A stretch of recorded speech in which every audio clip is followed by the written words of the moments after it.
Why is that useless old parasite still breathing our air? This house has no place for you. The words struck me like a physical blow. They came from my daughter-in-law, Samantha, whose shrill voice echoed through the walls of my lake house in Michigan. I stood at the entrance, clutching my keys with trembling hands, unable to believe what I was hearing. This was my sanctuary, the place I had built after my husband passed away. Yet now, I was being treated like an unwelcome guest. I had driven up early that Saturday morning, hoping for peace. I wanted to sit on the porch, watch the sunrise glisten on the lake, and breathe the calm air. Instead, I was met with chaos. There were 4 cars I didn't recognize parked crookedly across my driveway. Loud country music blasted from the living room speakers. Smoke and the bitter stench of burnt hamburgers drifted from my kitchen. Children ran wild across my freshly cut grass, crushing the flower beds I had cared for over decades. Empty beer cans were scattered across the deck, and my wicker chairs, ones I had saved months of Social Security checks to buy, were piled with wet towels and muddy sneakers. My heart sank. This wasn't just disrespect. This was an invasion. And then I saw her. Samantha stood in the doorway with one hand on her hip, smirking as if she owned the house. She wore one of my aprons, the blue gingham one I had stitched by hand more than 15 years ago. Her cold eyes locked onto mine, the same eyes that had avoided me at countless family dinners, filled with thinly veiled contempt. "Samantha," I said softly, trying to steady my voice. "I didn't know you were here. This is my home. I've come here every summer for nearly 30 years. She laughed. It was sharp, cruel, the kind of laugh meant to cut a person down to size. "Oh, please. Michael told me we could use the house as long as we wanted. Unlike you, we're making it useful for the family. You just come here to mope around." More people appeared behind her. Her sister Valerie, flanked by 2 loud teenagers. Her mother, hair dyed an unnatural red, who looked me up and down with disdain.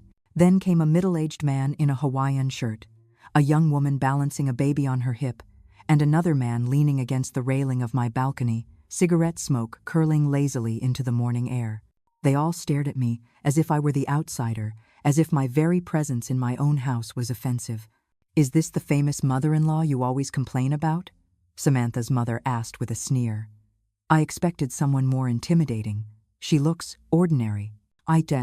Laughter rippled through the group. I felt the sting of humiliation burn through me. There I stood, 72 years old, dressed in my comfortable travel clothes, being mocked by strangers in the home I had poured my life into. "Where's Michael?" I asked, my voice quivering. "My son. Surely," he would explain. Surely this was some terrible misunderstanding. "At work, of course," Samantha replied coldly. "Unlike you, he actually has responsibilities. And you, Eleanor, have no place here. The rooms are full, the kitchen is busy, and frankly, your presence only stirs up tension. We don't need that." For a moment, I was frozen in place. My mind could hardly process it. She was kicking me out of the house I had bought after my husband's death. The house I had worked late nights for, hemming dresses and sewing quilts just to afford the down payment. Every brick, every nail, every flower in the garden represented my sacrifices. Yet here was Samantha, smiling that poisonous smile, declaring me unwanted. In that instant, I realized something painful but true. I wasn't just losing control of my home. I was losing the respect of my own family. And that, more than anything, was the deepest cut of all. "I already spoke with Michael, and we agreed that this lake house needs to be used more," Samantha said, her voice sharp as broken glass. "It makes no sense for it to sit empty most of the year while you live comfortably in Chicago. We have kids who need space to grow." Her words landed like heavy stones in my chest. 22 years of building this house after my husband died. 22 years of paying off every cent of the mortgage with money I earned by hemming pants and sewing dresses for other families. 22 years of tending every plant, repainting every porch rail, and making this place my sanctuary. And now, my daughter-in-law stood there acting as if it all belonged to her. "This house is mine, Samantha," I managed to say, though my voice shook more than I wanted. "I have the deed. I pay the bills. Oh, enough," she cut me off, her tone rising like a whip. "Always the same story. Always about how it's yours. Michael is your son, isn't he?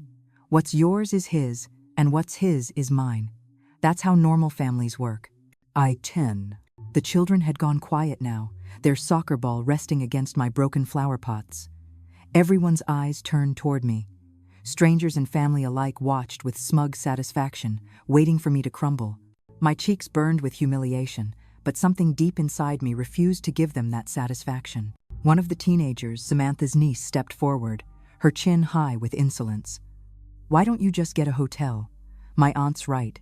There's no space for you here." "Oh." I forced a smile, one that came from a place of steel rather than joy. "It's fine, sweetheart. I understand perfectly."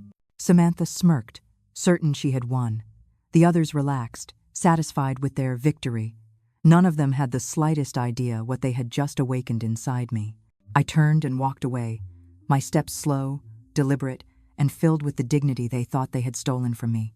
As I moved down the gravel drive, my mind drifted back 22 years, to the day this house was nothing but a vacant lot filled with weeds and possibility. I was 50 years old then, newly widowed, with nothing but my sewing machine and my son Michael. He was 25, just starting his career. We had no one else, only each other. But I was determined to give him a place where hope could grow. I remembered that humid July morning when I first stood on this land wearing worn-out work boots, clutching the savings book I had filled penny by penny. I had stitched wedding gowns, altered uniforms, and sewn curtains until my fingers bled. Every prick of the needle was one brick closer to my dream. The architect had raised an eyebrow when I told him I wanted a lake house. "Mrs. Whitaker, this is going to cost at least $65,000. Are you sure you can handle it?" I pulled out my worn bank book, showing him every dollar I had saved, exactly $65,000. My years of sacrifice had brought me here. Michael came with me the day the construction crew broke ground. His eyes sparkled with excitement. "Mom, are we really going to have a lake house?" I smiled, brushing sweat from my brow. "Not just have it, son. We're going to build it with our own hands." And so we did. For 2 years, every weekend, I drove the 2 hours from Chicago to this lakeside town. I hauled bags of sand, painted walls, and planted each tree in the garden with my own hands. Michael joined me whenever his schedule allowed, helping me choose the pale cream paint for the walls, the deep oak cabinets for the kitchen, and the exact spot for every window so the summer breeze would flow through the rooms. When the last nail was hammered and the house finally stood complete, Michael wrapped his arms around me on the porch. "Mom, you're the strongest woman I know," he said. "Someday, when I have a family, I'll tell them how my mother built this place with nothing but love and determination." Tears filled my eyes as I remembered that moment. That same boy, who once honored my sacrifice, now allowed his wife to humiliate me in the very place I built with my blood and sweat. This house wasn't just wood and nails. It was my history, my proof that even in widowhood, even in hardship, I could carve out something beautiful. And now, standing at the end of the driveway, I realized something with a clarity as sharp as glass. Samantha might think she had taken it from me, but she had only awakened the woman who built it in the first place. And that woman was not about to surrender. The lake house was more than a building to me. It was the symbol of my independence after widowhood, the proof that a woman on her own could survive without leaning on anyone else. It was my refuge when the world grew too heavy, my sanctuary where I could remember who Helen Whitaker was before I became only Michael's mom. Every corner, every object in that house carried the weight of my story. The dining table had been bought with the extra money I earned after sewing quinceañera gowns for 3 months straight. The curtains in the living room I stitched myself from fabric I'd found on clearance. The kitchen pots, solid steel, gleaming like silver, cost me $200 I saved by going without new clothes for an entire year. What cut me deepest was remembering how many times Samantha had come here as a guest. In those early years of her marriage to Michael, she had acted like a grateful daughter-in-law. "Oh, Mrs. Whitaker, what a beautiful home you have. You must be so proud of everything you've built." She had stood beside me in the kitchen, chopping onions and laughing. She had played with her children on the dock, splashing in the water like she belonged to the place. She had even brought me flowers from the farmer's market, saying I deserved them. When had all of that changed? When had her eyes shifted from admiration to contempt? Perhaps it was when Michael received his promotion, and she no longer needed to work. Or perhaps it was when they bought their own suburban house in the city, and she began to see herself as superior to the widowed seamstress who lived in a modest apartment. The signs had been there all along. I just hadn't wanted to see them. Her subtle remarks about my age. "Mother Whitaker, you should rest more. It's not healthy to work this hard at your age." Her sly suggestions about my clothes. "Why not buy something more modern? Michael makes good money now. He can help you." And worst of all, her constant hints about the lake house. What a shame for this place to sit empty most of the time. Now I understood. This invasion of my home wasn't spontaneous. It wasn't a happy accident. It had been planned, calculated, designed to humiliate me and strip me of what I had built with decades of sacrifice. As I walked to my car, I felt something I hadn't experienced in years: rage. Not the wild, uncontrolled fury of youth, but something colder and sharper, a dangerous kind of rage, the kind that simmers, calculates, and waits. Samantha had made a fatal mistake. She had underestimated Helen Whitaker. She thought I was just a fragile 72-year-old who would bow her head and swallow the humiliation. What she didn't know was that I was the same woman who had built an entire life from a single dollar, who had raised a son alone, who had stood against poverty and widowhood and survived. But even her cruelty wasn't what hurt most. The deepest wound came from Michael, my son, the boy whose forehead I had cooled when he burned with fever, the young man I had pushed through college with every dime I could spare, the man who once promised to protect me, no matter what. He had stood by silently, letting his wife treat me like trash in the very home we once built together. I climbed into my car, turned the key, and drove. That night, I would stay in a hotel. But it would only be temporary, very temporary, because Samantha Dyson had just declared a war. She had no idea how to fight, and I was already a veteran. The Golden Pines Inn cost me $85 a night. Money I hadn't planned to spend, because I should have been sleeping under my own roof. But instead, I checked in like any other tourist, while strangers occupied my house as if it were theirs. I didn't sleep. Every time I closed my eyes, I saw Samantha's smirk. I heard her poisonous words. I felt the sting of humiliation burn hotter.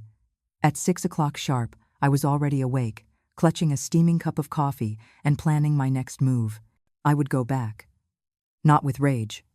Not yet. I would return to my house and try to speak calmly. Perhaps, just perhaps, there had been some misunderstanding. But in my bones, I already knew the truth. Nothing about this was a mistake. Maybe, I told myself, Samantha had only lashed out yesterday because of the stress of hosting so many relatives. Maybe my son Michael would step in, see the madness for what it was, and put an end to it. He knew better than anyone how much I had sacrificed for that lake house. After all, he had watched me build it piece by piece with my own 2 hands. At 8 o'clock sharp the next morning, I drove back, praying that reason would prevail. But when I arrived, I found the front door locked, my own door, locked against me. I had to press the doorbell like some uninvited stranger. It was Valerie, Samantha's sister, who opened the door. She stood there in wrinkled pajamas, hair unbrushed, glaring at me with clear irritation. "What do you want now?" she muttered, without even a greeting. "Good morning," I replied, forcing dignity into my voice, though my chest felt like it was caving in. "I've come to collect some personal belongings, and I need to speak with Samantha about this situation." Valerie shrugged. "Samantha's sleeping. And your things? They're not in here anymore. We bagged them up and put them in the garage so they wouldn't clutter the house." My things. Bagged up. Dumped in the garage like trash. "What do you mean, my things are in bags?" I asked, my throat tightening. "This is my house, Valerie. Everything in here belongs to me." Look, lady," she said with a careless wave. "I don't want drama. Samantha explained everything. Michael gave her permission to use the place. I don't know why you're still trying to stir trouble." She stepped aside and let me in. But I felt like an intruder trespassing on my own property. The air was heavy with strange odors, fried food, cigarette smoke, and cheap perfume. My living room looked like a refugee camp. Inflatable mattresses lined the floor. Clothes were piled in heaps, and my carefully polished furniture was scratched and stained. When I stepped into the kitchen, my heart clenched. This kitchen had been my pride, designed for the family meals I once dreamed of hosting. Now it was a wreck. Grease coated the stovetop, The sink overflowed with dishes crusted in food, the stench already foul. My best pots, the ones I'd scrimped and saved for, were blackened at the bottom from careless cooking. "Where are my china plates?" I asked, my voice trembling. Valerie shrugged again. "Oh, a few of those broke. The kids were playing, you know how it is. Anyway," Samantha said they were really old. Old. That china set had been my treasure. I'd saved for years to collect each piece, only using them on holidays or birthdays. Now they were gone, shattered, and dismissed as worthless. I forced myself up the stairs to the master bedroom, my sanctuary. The door was wide open. Inside, Samantha's mother was already dressed for the day, calmly rearranging clothes in my closet as if it belonged to her. "Excuse me," I said, struggling to keep my composure. "This is my room." "Oh, don't worry," she answered sweetly, though her tone was laced with arrogance. Samantha explained everything. "I'm taking care of things here. I even packed your clothes into bags so they wouldn't wrinkle." End of chapter. I looked down to see my dresses, blouses, and shoes shoved carelessly into plastic bags, as though they were donations for strangers. On my bed, 2 children I didn't even know were sprawled out fast asleep. My favorite pillows lay on the floor, stained and trampled. "Ma'am," I said firmly, though my lips shook, "I need you to get those children off my bed." "Your bed?" she scoffed. "Oh, please. Samantha told us you weren't using this room anymore. The kids need comfort. They can't sleep on the floor." It was a nightmare I couldn't wake from. In my own home, they treated me like the trespasser. 30 years of sacrifice and hard work meant nothing. My rights as the owner were treated like the delusions of a senile woman. I staggered down the stairs, my body trembling with indignation. On the terrace, I finally found Samantha. She sat in one of my wicker chairs, wearing my housecoat, sipping coffee from my favorite mug. She was laughing into the phone. "Yes, Mom, the house is wonderful. Don't worry, I've already taken care of everything. The mother-in-law understands now." Her laughter rang out like a cruel bell. When she spotted me, she ended the call and gave me an exasperated look. "What are you doing here so early?" she asked, as if I were nothing more than a bothersome neighbor. And in that instant, I knew this was no misunderstanding. This was war. "It's clear there's no space for you here," Samantha said coldly, her arms crossed as though she had already won. "Samantha, we need to talk," I replied, my voice low but steady. "This house is legally mine. I pay the taxes. I handle the maintenance. I have every document proving it." She rolled her eyes. "Oh, please, Helen, don't start with your legal drama. Michael is your son, isn't he? Children inherit from their parents. It's normal. Besides, we're taking better care of this place than you ever did. Just look at it, full of family, full of life. Doesn't it look happy?" "Happy?" I snapped. "You've destroyed my kitchen. You broke my plates. You stuffed my clothes into trash bags like they meant nothing." She smirked. "Well, you had a lot of old things that weren't useful anymore. We did you a favor, really a general cleanup." I could barely breathe. This woman had invaded my home, trampled my memories, shattered my belongings, and then dared to call it a favor. "Where is Michael?" I demanded one last time. "I told you, he's working. But don't worry, he's completely on board with this. In fact, it was his idea. He said it was time for this house to be used productively, instead of sitting empty, waiting for your occasional visits." Her words cut through me like a knife. My son would never have planned something like this behind my back. I knew him better than anyone. And yet, why wasn't he here to defend me? Why was he letting his wife humiliate me like this? I steadied myself. "Samantha, I'm going to be very clear. You and your family have until tomorrow to get out of my house. This ends now." She laughed, a cruel, mocking sound I had already come to know too well. "What are you going to do? Call the police? Sue your own son? Don't be ridiculous, Helen. You can't fight us. We're family." In that moment, I realized she was right about one thing. We were family, but she had forgotten one simple truth. Wolves don't turn on their pack.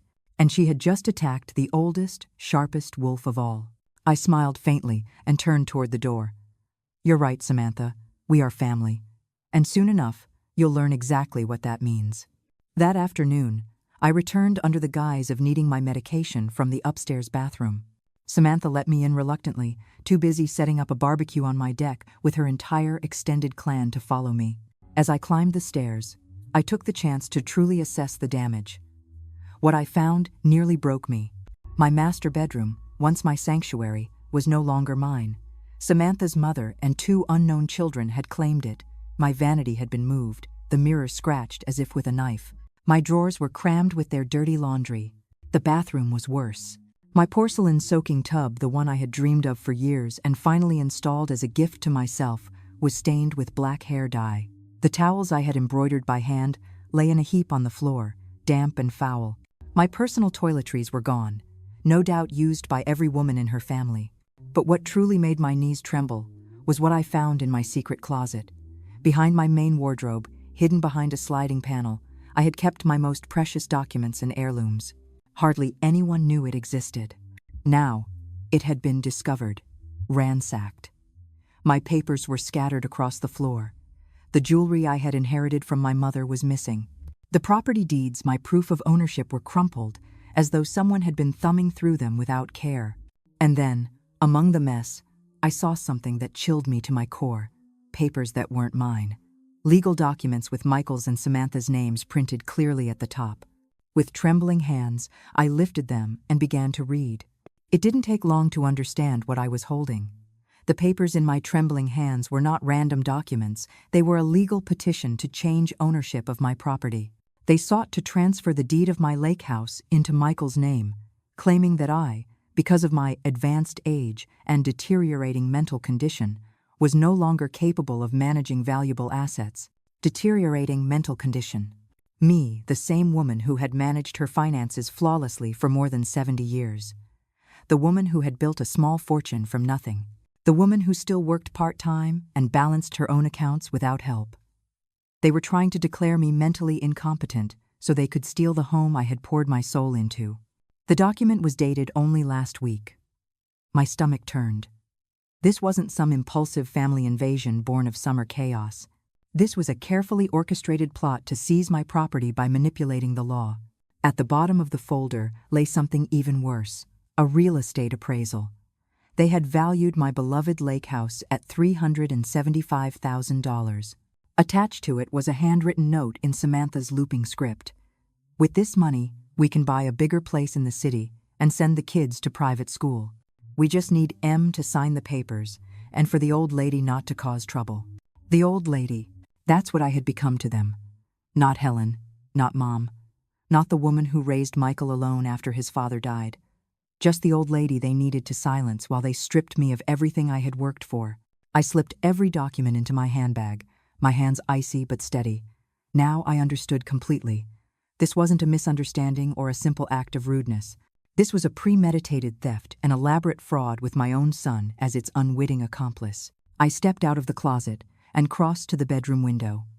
From there, I could see the terrace. Samantha's entire family was celebrating as though they had already won. Loud music blasted from my speakers. Meat sizzled on my new barbecue grill. My outdoor dishware, the set I'd bought for rare family reunions, was stacked high with food I hadn't been invited to eat. Children tore through my garden, trampling the flowers I had planted on my hands and knees every spring. But what hurt even more was seeing Valerie, Samantha's sister, snapping selfies in every corner of my house. In one photo, she lounged in my favorite hammock. In another, she stood behind my kitchen counter, serving drinks as though she were the hostess. Her captions made my blood run cold. Family vacation at our new lake house. Blessed to have this paradise. Our new house. It wasn't even the family's house anymore. In their minds, it already belonged to them. I raised my phone and began to take pictures every stain, every broken plate, every mattress on the floor. If this turned into a legal fight, I would need proof of what they had done. As I descended the stairs, Samantha's voice floated from the terrace. She was on the phone again, this time not even lowering her voice when she noticed me. "No, Mom, don't worry," she said. "The lawyer says it's simple. Since Michael is an only child, he can claim the inheritance early because of his mother's incapacity, and once the house is in his name, we can do whatever we want with it." Inheritance early, incapacity. They wanted to rob me while I was still alive.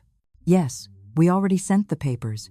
We paid that doctor at the cheap clinic $50 to sign a report saying she has senile dementia. Michael didn't like it at first, but I explained it's for the good of the kids. Fake medical reports. A corrupt doctor. An invented diagnosis of dementia. My own son convinced that stripping me of my property was somehow for the good of the kids. I didn't wait to hear more. My world wasn't just collapsing from betrayal. It was collapsing under the weight of their calculated deception. Every detail, every false signature, every staged act of kindness had been planned to rob me legally. I walked out without a word. There was nothing left to discuss with Samantha. Words had lost their meaning. This was no longer a family misunderstanding that could be smoothed over with polite words or good intentions. It was war, and they had fired the first shot using the dirtiest weapons possible. Lies, forged documents, a crooked medical report, and the manipulation of my own son. But they had made a fatal mistake. They had underestimated their enemy. They thought Helen Whitaker was a defenseless old woman who would crumble at the first legal threat. What they didn't know was that they were fighting a woman who had built everything they enjoyed from nothing. A woman who knew the real value of money, of honest work, and of true justice. Now it was my turn to plan. Monday morning, Michael finally appeared. He pulled into the driveway of my lake house in his shiny Ford SUV, the one he had bought last year after his big promotion. He parked as if nothing had happened, as if his family hadn't invaded my home and tried to erase my life over a weekend. I watched from the terrace of the small hotel across the street, binoculars in hand. I had spent the entire night awake, organizing the documents I had found, photographing everything, taking notes, and preparing for this moment. I knew Michael would have to come. Their plan couldn't move forward without his personal signature. Through the binoculars, I saw him greet Samantha with a kiss on the cheek, scoop up one of the children playing in my garden, and act as if this were perfectly normal. As if his mother hadn't been humiliated and thrown out of her own house. As if he weren't an accomplice in an elaborate fraud to steal my property. I waited 20 minutes before walking toward the house. I wanted him relaxed, comfortable, believing he was in control. When I rang the bell, Michael himself opened the door. "Mom," he said, flashing that forced smile he always used when he knew he'd done something wrong. The same smile he wore as a boy when I caught him lying about his grades. "How are you? Samantha told me you came over the weekend. Samantha told you?" I repeated slowly, measuring each word. "Is that all she told you, Michael?" "Well, yeah," he said awkwardly. "She mentioned there was a small misunderstanding, but that everything's already settled. I thought we talked about this before." "Talked about what exactly?" Michael shifted, playing with his car keys the way he always did when he was lying. About using the house. You know, Mom, you hardly ever come here. And Samantha's family needs a place for vacations." "Oh, I see," I said quietly. "And did we also talk about declaring me mentally incompetent?" His face drained of color. What are you talking about?" I reached into my bag and handed him the documents. "I'm talking about this, Michael. A request to transfer the property due to the owner's supposed mental incapacity. Does that sound familiar?" His hands shook as he scanned the papers. For an instant, I saw my real son, the frightened boy I had raised alone for so many years, but the moment was brief. Samantha appeared behind him, her expression already hard. "What's going on here?" she demanded, her voice full of that control she always tried to exert. "Sam." She found the papers. Michael murmured. "What papers?" she asked, feigning innocence. "Michael, your mom is confused again. You know how she gets when she's stressed." "I'm not confused, Samantha," I said clearly. "And I'm not senile either, no matter what that fake medical report you bought for $50 claims." The mask slid from her face. Her eyes glittered with hatred. "You were spying on our private conversations. I was defending my house from invaders and thieves." "Thieves?" she shouted. "We are not thieves. Michael is your son. He has a right to this property." "Michael has the right to inherit when I die," I said, my voice steady, "not to steal from me while I'm still alive." End quote. "Oh, please," she sneered. "You're already old, Helen. How many more years are you going to live?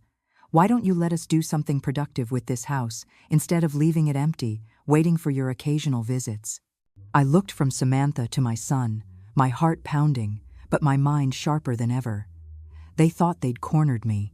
They were about to learn what it meant to underestimate the woman who built everything they had. "Occasional visits?" I repeated slowly. The silence that followed was deafening. Michael stood with his head down like a scolded schoolboy. Out on the terrace, Samantha's mother and Valerie had stepped outside.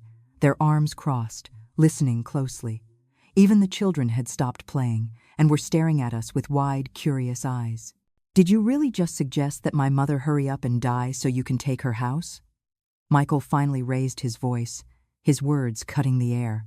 "I didn't say that," Samantha snapped, defensively. "I just said she doesn't need so many properties at her age." "Who are you to decide what I need or don't need?" I asked her directly, my voice firm. "Who do you think you are to invade my house, destroy my belongings, steal my jewelry, and plan to strip me of my life's work with fake documents?" "We didn't steal anything," Samantha shouted. "No?" I shot back. "Then where are the pearl earrings my mother left me? Where is my late husband's gold watch? Where are the silver coins I had stored in my private closet?" Michael's head snapped up. "What silver coins?" "The ones your wife knows about," I said coldly, "because she went through all my private documents looking for ways to steal from me." "That's a lie!" Samantha shrieked, but her face betrayed her.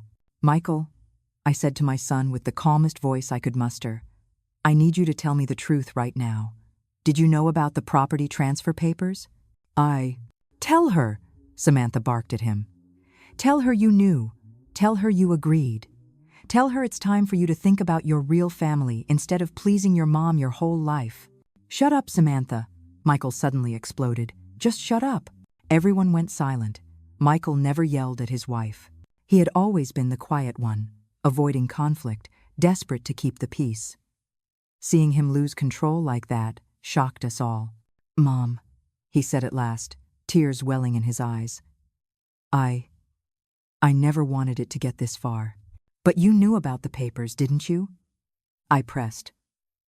"Yes or no?" "Yes," he whispered, "I did." My heart shattered. It was one thing to suspect my son's betrayal, but it was another to hear it from his own lips. "And the fake medical report too?" I asked. Michael hesitated. "Samantha said it was just a formality, that all children do it when their parents reach a certain age, that it was normal, that it was to protect you." "Protect me from what, Michael?" From making bad decisions with your money." "What bad decisions?" I demanded. "Spending my money on my house for my vacations?" "No, Mom, but Samantha is right. The house sits empty most of the time, and we have expenses. We have kids who need Ollery. And that's why you decided to rob me instead of asking for my help?" "We're not robbing you," Samantha cut in again. "We're helping you be more practical with your money." "Helping me be practical by faking medical reports, inventing that I have dementia, and invading my house like thieves?" "That's enough," Samantha screamed. "Michael, tell her the truth once and for all. Tell her you already spoke with the lawyer, that the papers are ready, that all that's missing is your signature to transfer the property. Tell her it's time for you to act like a man instead of an obedient child." Michael turned to me, his eyes filled with shame and pain. "Mom, I'm so sorry. You're asking for forgiveness," I said softly, while at the same time planning to rob me of my house. "It's not robbing," he murmured. It's securing the future of my kids." I breathed. "By destroying the present of your mother?" He didn't answer. He just stood there, caught between his wife pushing him to sign my financial death sentence and his mother staring at him with a broken heart. "It's all right, Michael," I finally said. "I understand. I know where your loyalties lie." I turned to walk back to my car, then stopped and looked at all of them. "Just one more thing. You thought Helen Whitaker was a defenseless old lady who would give up without a fight. You were wrong. I fought poverty, and I won. I fought widowhood and won," I said firmly. "I built this property brick by brick before you were even part of my life. And now I'm going to fight against you, and I'm going to win this too." The triumphant smirk faded from Samantha's face. For the first time, I saw something flicker in her eyes, fear. "With what lawyer?" she asked, her voice trembling. "You don't have the money for legal battles." I smiled. "Who told you I don't have money, dear?" I walked out of my house with my head high, my dignity intact, but my heart shattered. Michael had made his choice. He had chosen easy money over the woman who had raised, educated, and loved him unconditionally for 47 years. He had chosen his wife's manipulative voice over the quiet pull of his own conscience. But if they thought I would sit in some corner crying, they were wrong. I drove straight to the bank. I needed to know exactly how much ammunition I had for this war. For the last 20 years, even after the house was paid off, I had continued to save religiously.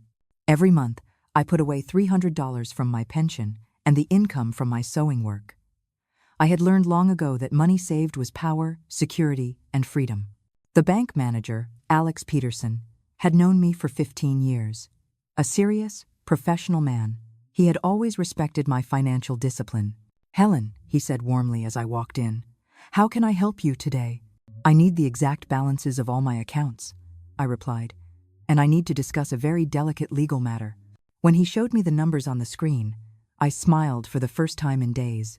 I had $87,000 in savings, plus $23,000 in certificates of deposit, and $12,000 in checking, $122,000 in total. Samantha had miscalculated. She thought I was a poor old widow living on a tiny pension.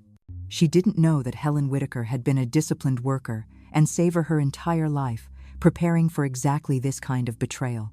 "Mr. Peterson," I said calmly, "I need you to freeze any attempts by third parties to access my accounts, and I need an official letter from the bank confirming my full mental capacity to manage my finances." "Of course, Mrs. Whitaker," he said gravely. "Is there a problem?" "My family is trying to have me declared mentally incompetent to seize my assets." His face hardened. "That's very serious. Do you need a recommendation for a specialized lawyer?" "Yes, please." He reached into his desk drawer and handed me a card. "His name is Thomas Gallagher. He's the best in family law and asset fraud. Tell him I sent you." I left the bank with a surge of energy coursing through me. It wasn't just the reassurance of knowing I had the money to defend myself. It was the mental clarity of having a concrete plan of action. In the parking lot, I called Gallagher's office. His secretary gave me an appointment for that same afternoon. "The lawyer can see you at 4 o'clock, she said. "It's urgent, right?" "Very urgent," I replied. I spent the rest of the morning organizing every piece of evidence I had. The forged property transfer papers, the fake medical report, the photos of the damage to my home, the list of stolen items, and copies of all my legitimate property titles. I also printed screenshots from Valerie's social media, where she was showing off our new lake house as though it belonged to her. At exactly 4 o'clock, I was seated in Thomas Gallagher's elegant office. He was a man in his mid-60s, gray-haired, with intelligent eyes, and a calm professionalism that inspired instant trust. "Mrs. Whitaker," he said, gesturing to a leather chair, "tell me everything from the beginning. Don't omit a single detail." And so I did. I narrated it all: the invasion of my house, Samantha's humiliations, the fraudulent documents, the fake medical report, the stolen jewelry, Michael's betrayal. Gallagher took detailed notes, asking sharp, precise questions that showed his experience in cases like mine. "Do you have the original property documents?" he asked. "Yes," I said firmly. "All of them. The house is 100% in my name. I paid for every brick of that construction myself," I said firmly. "And I have every receipt from the last 20 years to prove it." "Has the doctor who supposedly signed this dementia report ever even examined you?" Thomas Gallagher asked. "Never," I replied. "I've never seen him in my life. I don't even know his name."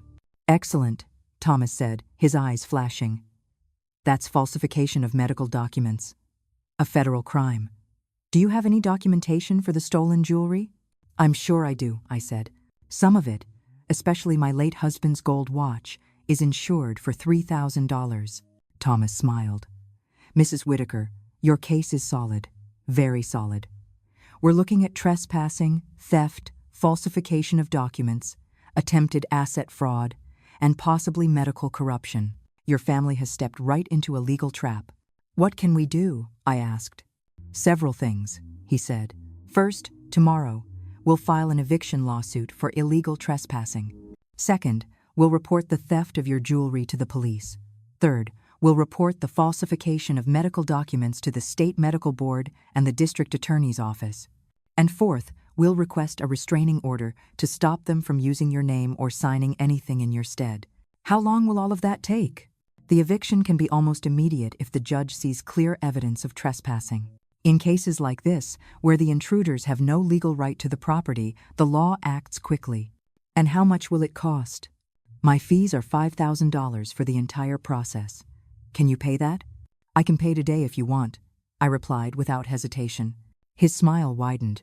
I like working with clients who take their legal defense seriously. Mrs. Whitaker, your family thought you were a defenseless old woman. But they were wrong. You're a prepared woman. I've been preparing to defend myself from the world for 72 years, counselor, I said. I'm not going to stop now. Excellent attitude, Thomas said. But one important question. Are you willing to take this all the way? Once we begin, your relationship with your son will likely be irreparable. I fell silent for a moment, thinking of Michael, the boy he once was, the man he could have been, the coward he had become. Counselor, I said at last, my son betrayed me for money. He tried to have me declared mentally incompetent for money. He humiliated me publicly for money. If our relationship can break so easily over money, then it was never a real relationship.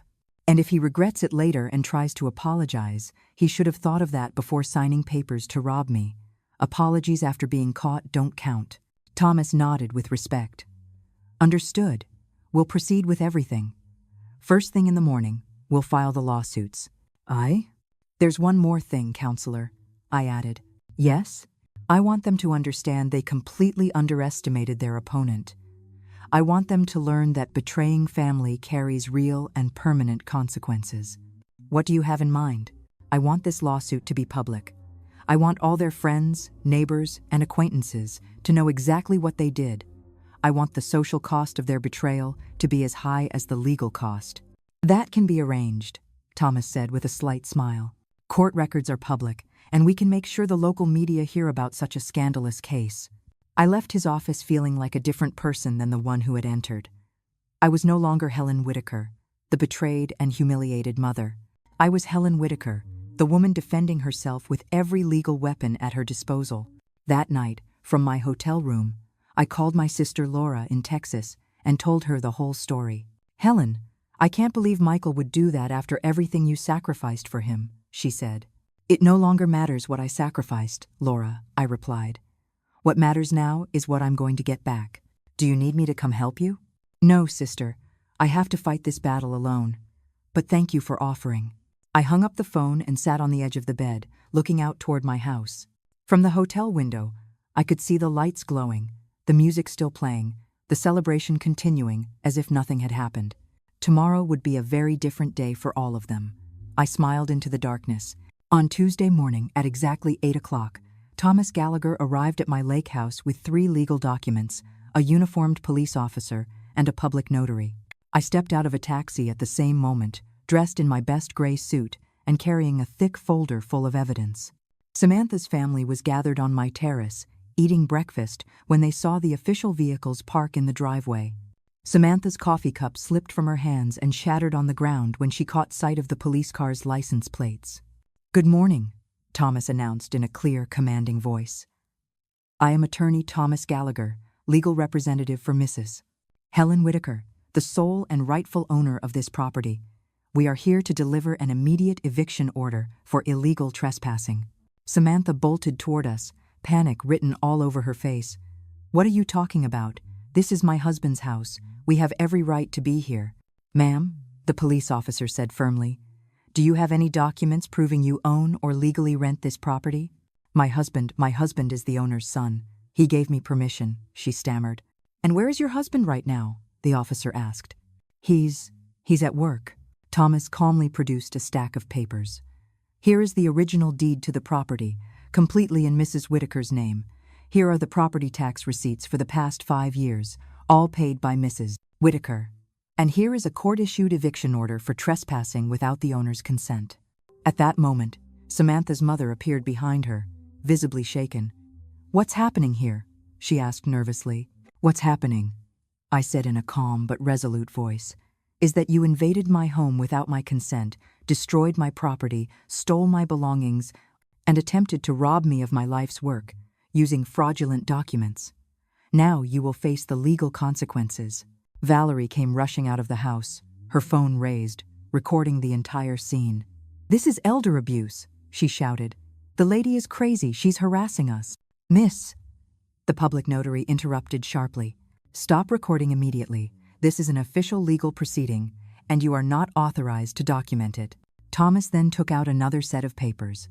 Additionally, We are filing a formal complaint for the theft of jewelry and valuables. Here is a detailed list of the missing items, along with their estimated values." "We didn't steal anything," Samantha cried. "Where are the pearl earrings that belonged to Mrs. Whitaker's mother?" the police officer asked. I don't know what earrings you're talking about," she muttered. "And the gold watch belonging to Mrs. Whitaker's late husband insured for $3,000? The officer pressed. Samantha froze, her face flushed crimson. "Furthermore," Thomas continued, "we have evidence of falsifying medical documents in an attempt to declare Mrs. Whitaker mentally incompetent. That is a federal crime, punishable by prison time." "Medical documents?" the officer asked, his eyes narrowing. "What kind of documents?" I handed him the papers I had found. "A fake report claiming I suffer from dementia, signed by a doctor I have never met, paid $50 in cash to fabricate a diagnosis, all to justify stealing my home." The officer scanned the papers and frowned. "This is extremely serious, ma'am," he said to Samantha. "You paid for a fake medical report?" I didn't. We just wanted," she stuttered. "You just wanted what?" the officer demanded. "We just wanted to help her. She's too old to manage a property like this," Samantha whispered. "And that's why you decided to steal it with fraudulent documents?" Just then, Michael arrived, his car screeching into the driveway. He jumped out, face pale with panic, as though someone had warned him about the police. "What's going on here?" he demanded, breathless. "Your wife and her family are being legally evicted from your mother's property for trespassing," Thomas replied coldly. "And you, Mr. Whitaker, are being cited as an accomplice in an attempted fraud." "Accomplice in a case of attempted asset fraud," Thomas said firmly. "Asset fraud?" I repeated, pulling the documents from my folder and holding them up. "Michael, these are the property transfer papers you were going to sign to steal my house, the ones your wife hid in my secret closet." Michael's face turned pale. "Mom, I can explain." "There's nothing left to explain," I cut him off. "You already made your choice." I didn't want it to get this far," he muttered. "Didn't want it to get to what? To me defending myself? You thought I'd stay quiet while you all stole everything I built?" Samantha rushed to his side, whispering furiously into his ear. He shook his head, conflicted. "What is your wife telling you, Michael?" I asked. His voice was low, ashamed. "She wants me to tell the police that you're unstable, that you imagine things." My heart clenched, but I forced myself to stay strong. "And what are you going to say?" Michael finally looked me in the eyes. For a moment, I saw the frightened boy he once was, but standing in front of me was the cowardly man he had become. I don't know what to say, Mom." "Then don't say anything," I told him coldly. Thomas pulled out the final set of documents. "Mr. Michael Whitaker, here is your official citation. You have 3 days to appear in family court to answer for the charges of complicity in attempted asset fraud against a senior citizen. Your signature is on the transfer request. Your name is on the petition to declare your mother mentally incapacitated. You authorize the fraudulent use of her property. You are legally responsible for all damages." "But I'm her son," Michael protested weakly. "She can't sue her own son." The police officer spoke firmly. "Mr. Whitaker, the law makes no exceptions for kinship. Fraud is fraud. Theft is theft. A crime is a crime, no matter who commits it." Samantha's mother burst into tears. "This is unfair. We're family. Families don't sue each other. Families also don't steal from one another," I replied. "But you chose to break that rule first." Thomas checked his watch. "You have exactly 2 hours to collect your personal belongings and vacate the property. Any item belonging to Mrs. Whitaker must remain here. The officer will supervise to ensure nothing else is taken." "2 hours?" Valerie screamed. "That's impossible. We have children, we have luggage." "You should have considered that before invading someone else's home," the notary replied curtly. Samantha turned back to me, her eyes glistening not with sorrow, but with fury. "You're going to pay for this," she hissed. "You'll pay dearly for humiliating us like this. Michael, say something. Defend your family." Michael's eyes met mine. For the first time, I saw no love, no regret, no respect, only resentment. "Mom," he said bitterly, "are you really going through with this?" "Michael," I said softly but firmly, "I already have. You brought me here." "But we're family," he pleaded. "Family? I repeated the word slowly, tasting the bitterness on my tongue. Family doesn't invade houses. Family doesn't steal jewelry. Family doesn't forge medical reports. Family doesn't humiliate their elders in public. Oh, we just wanted. You wanted to rob me, I interrupted, and I want justice. Thomas closed his folder with a snap. Ladies and gentlemen, you have 2 hours. The clock is running. I stood in my garden as chaos erupted. Samantha's entire family scattered like ants, yelling, blaming each other, and frantically grabbing their things. I remained still, calm, watching the carefully orchestrated plan they had built crumble in front of them. Helen Whitaker had struck back and won the first round. Those 2 hours were the longest of my life, yet they passed like scenes from a tragic family drama. From the deck of my reclaimed home, I observed their downfall. Samantha's mother was the first to break. After 30 minutes of crying and shouting, she collapsed onto the stairs, refusing to help pack. "This is your fault, Samantha," she wailed at her daughter. "You told me everything was guaranteed." Settled? You told me the old lady had agreed to everything," Samantha's mother snapped. "Mom, shut up and help me pack," Samantha hissed, frantically shoving clothes into plastic bags. The old lady tricked us. She acted like she was helpless, and it turns out she had lawyers and money hidden away all along. Valerie was still recording, but this time her phone didn't capture cheerful videos of her new lake house. Instead, it filmed the public humiliation of a family being evicted as trespassers. "This is going to go viral," she shouted, pointing her phone at her sister. "Everyone is going to see what kind of cruel woman this is, throwing us out like dogs." The police officer strode over and snatched the phone from her hand. "Miss, you've already been warned. Recording without authorization during a legal proceeding is illegal. Continue, and you'll be arrested for obstruction of justice." The children cried and screamed as they ran around the house, too young to understand why their paradise had suddenly turned into chaos. One little boy, maybe 8 years old, walked up to me timidly. "Ma'am, why are you kicking us out? We didn't do anything bad." My heart twisted. The children were innocent. They had been used as pawns in a cruel game they never asked to play. I bent down and spoke softly. "I'm not asking you to leave because of anything you did wrong," I explained. "This is my house, sweetheart. Your family came here without my permission." "But my mom said this is our house now," he whispered.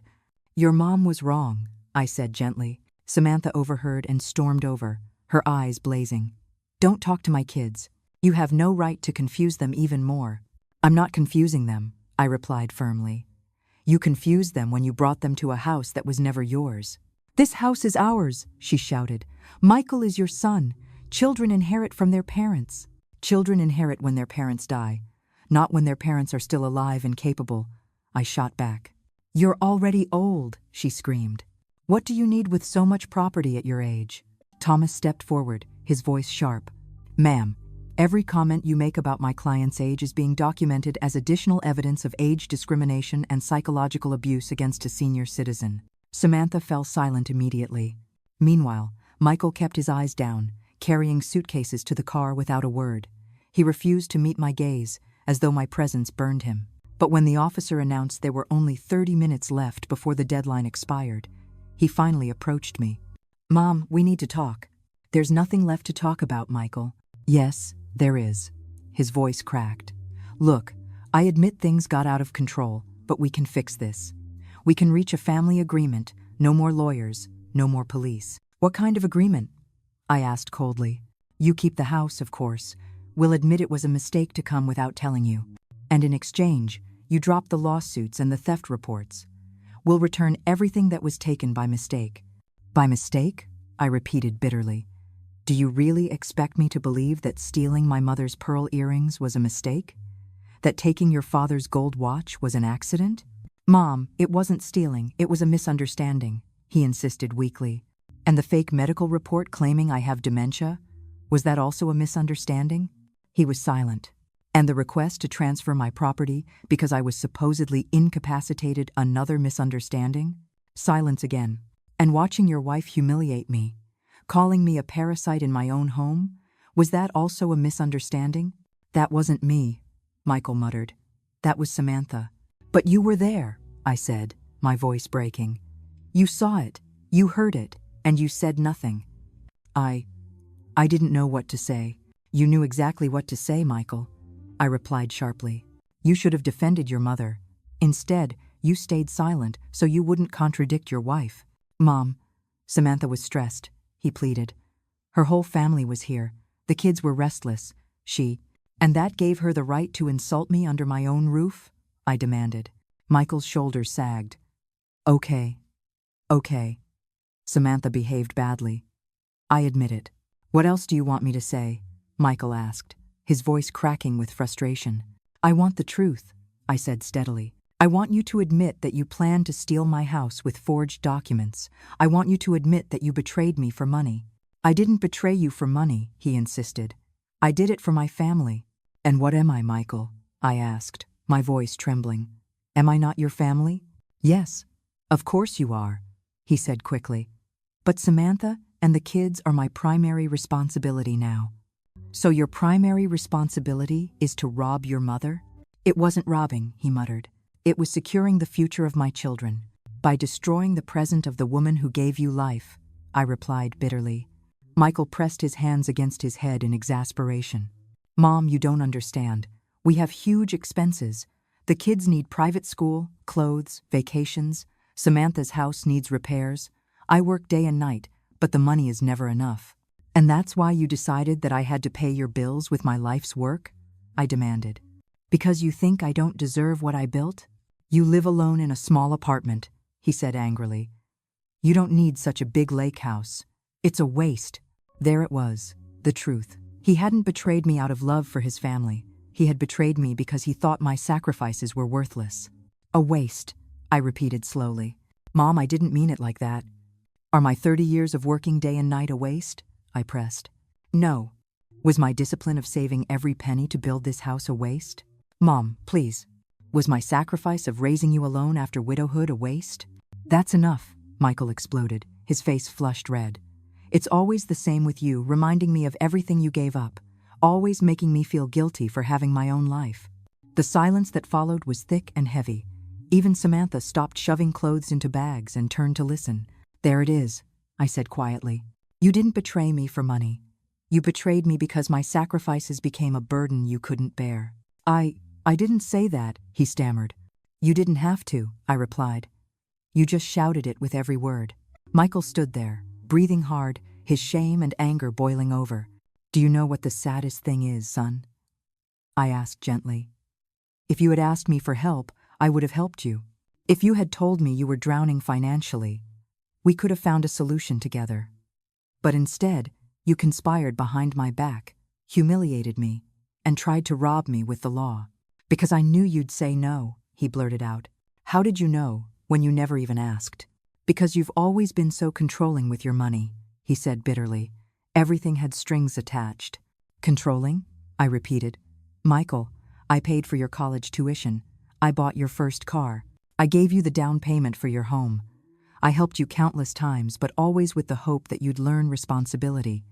If that made me controlling, then maybe I should have let you fail earlier. At last, I understood. Michael's betrayal wasn't pure greed, it was pride. His pride couldn't bear leaning on his old mother anymore. You know what, Michael? I said softly. You're right. I should have forced you to be independent when you were younger, but it's too late to change the past.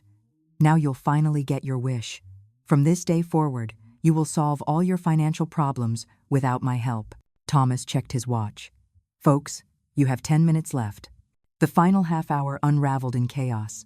Samantha barked orders at her family, the children sobbed, and Michael lugged suitcases with the look of a defeated man. When at last they were packed into their cars, Samantha rolled down her window and screamed one last threat.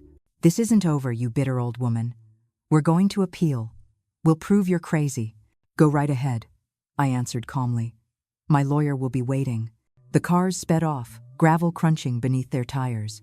Michael was the last to leave. For a brief second, he looked back at me. His eyes weren't filled with love or regret. They were filled with something else entirely, shame. And then he drove away. Michael glanced once in the rearview mirror before driving away, but I had already turned my back.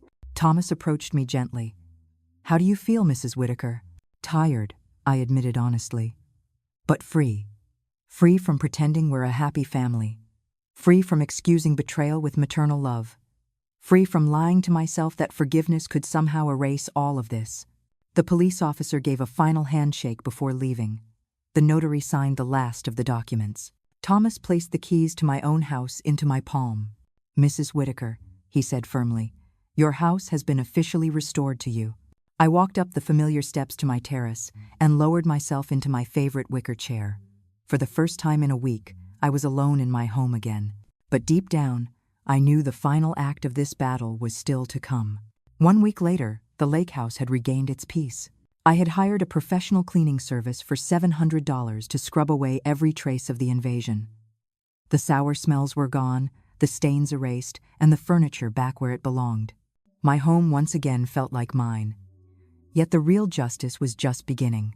On Friday, Thomas called with news that made me smile for the first time in weeks. "Mrs. Whitaker, I have important updates," he said. "The doctor who signed that false dementia report has been suspended by the medical board. Investigators discovered he had signed at least 12 similar false reports in exchange for cash. And as for Michael and Samantha, well, the prosecutor has decided to proceed with criminal charges for asset fraud and conspiracy. It's no longer just civil, it's criminal." My heart pounded. What does that mean exactly? It means they could face prison time if convicted. And it also means they've already spent enormous sums on legal fees. That same afternoon, the phone rang again. This time it was Valerie, Samantha's sister, her voice heavy with tears. "Helen, please, we need to talk. Samantha is desperate. Michael has already spent more than $15,000 on attorneys, and the case isn't even close to being resolved." "And what does that have to do with me?" I asked coldly. We want to apologize. We want to fix things." "I do. Do you want to fix things?" I asked. "Or do you simply want me to drop the lawsuits because you're bleeding money?"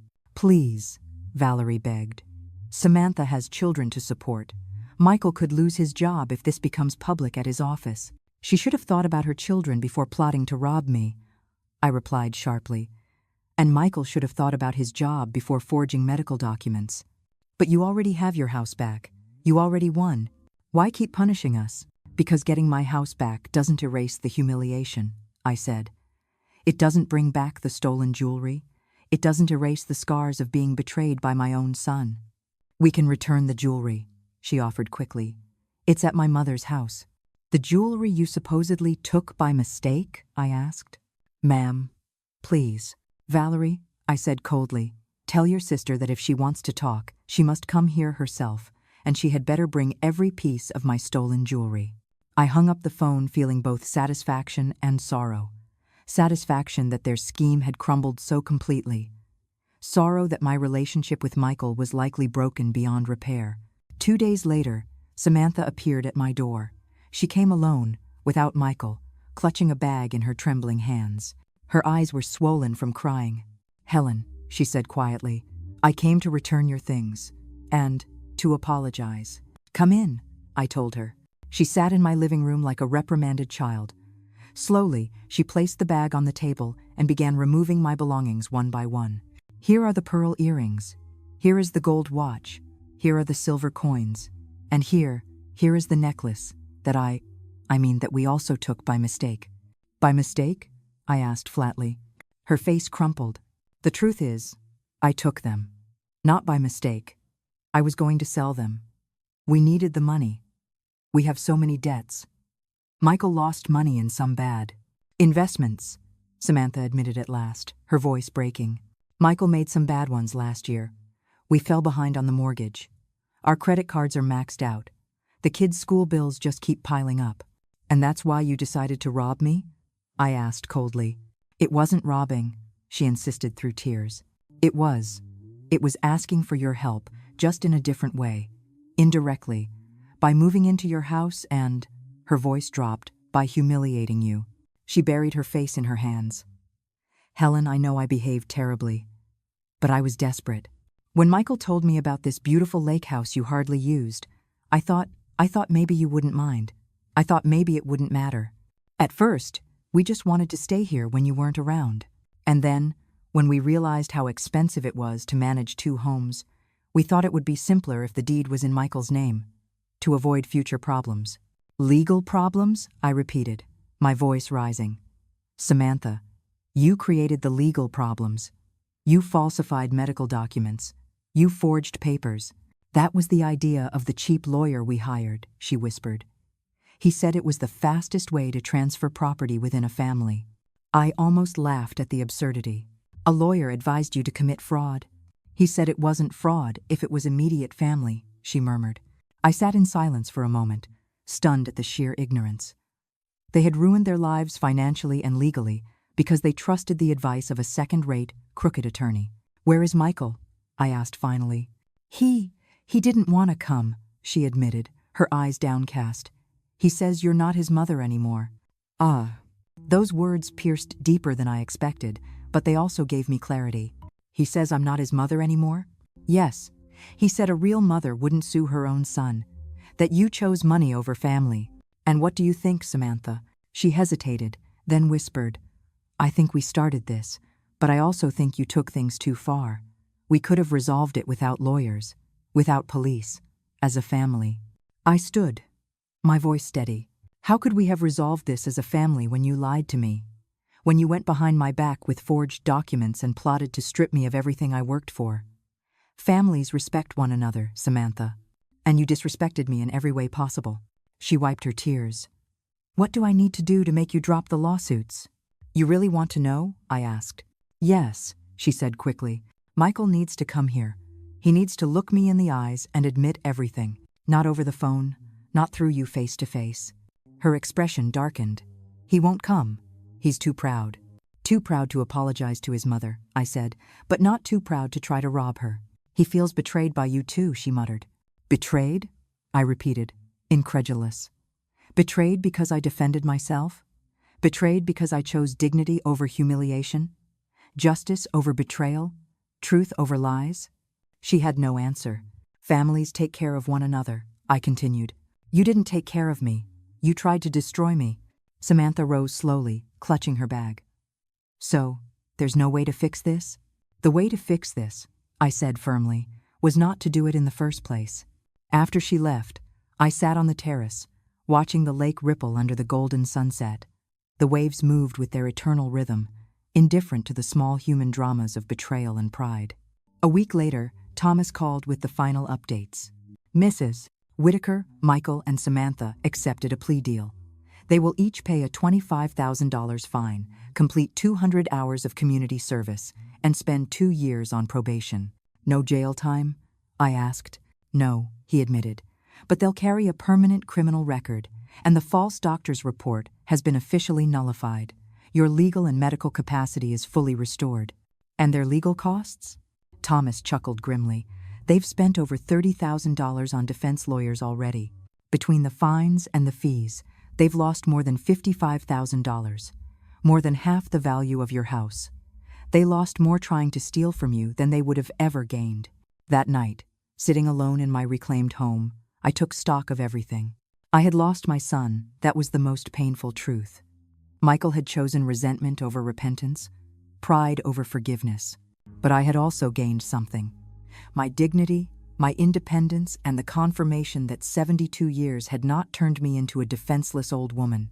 They had turned me into a wise fighter, a woman with resources, contacts, and the determination to protect what she had built. The following month, I made decisions I should have made long ago. I hired a part-time housekeeper to check on the house when I wasn't there. Not because I couldn't manage, but because I wanted to ensure no one could ever walk in without my knowledge. I changed all the locks, installed new security cameras, and updated my will.